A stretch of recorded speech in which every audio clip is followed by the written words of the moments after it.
शिंपोले ground जनजागृतीसाठी आंदोलन उभारलं आहे. ते लोकांना कळू दे की इथे कसं काय चाललंय. पण आम्ही इथे लोकप्रतिनिधी निवडून घेतलेले त्यांच्याबरोबर आम्ही इतके वर्ष अवलंबून होतो. पण इथे भ्रष्टाचार होत असताना ते गप्प बसलेत. ह्या गोष्टीचा आम्ही निश्चित करतो आहे.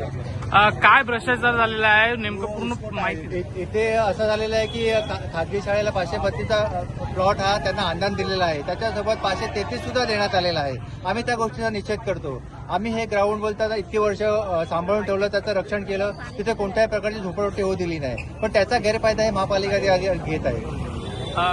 पूर्ण मागणी काय करण्यात आलेली आहे आणि आज लोकप्रतिनिधी यांच्याकडून देखील तुम्ही निवेदन दिलं तर काय समजा. लोकप्रतिनिधीकडे आम्ही निवेदन दिलेलं आहे, पण त्यांच्या कोणताही आम्हाला सपोर्ट मिळत नाही आहे. उलट ते सगळे उडावडूची उत्तरं देत आहे. आज ती लोक या आंदोलनात सहभागी झाले असते तर लोकांना पण आनंद झाला असता.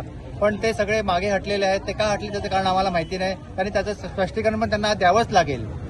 तुमची मागणी जर पूर्ण झालेली नाही तर पुढची भूमिका काय असणार. आम्ही लोकशाही मार्गाने असं जन आंदोलन उभारून आम्ही आमच्या पद्धतीने ते घेऊन मोकळं राहू. कारण तुम्ही जर देऊ शकता तर तुम्ही परत ते घेऊ पण शकता.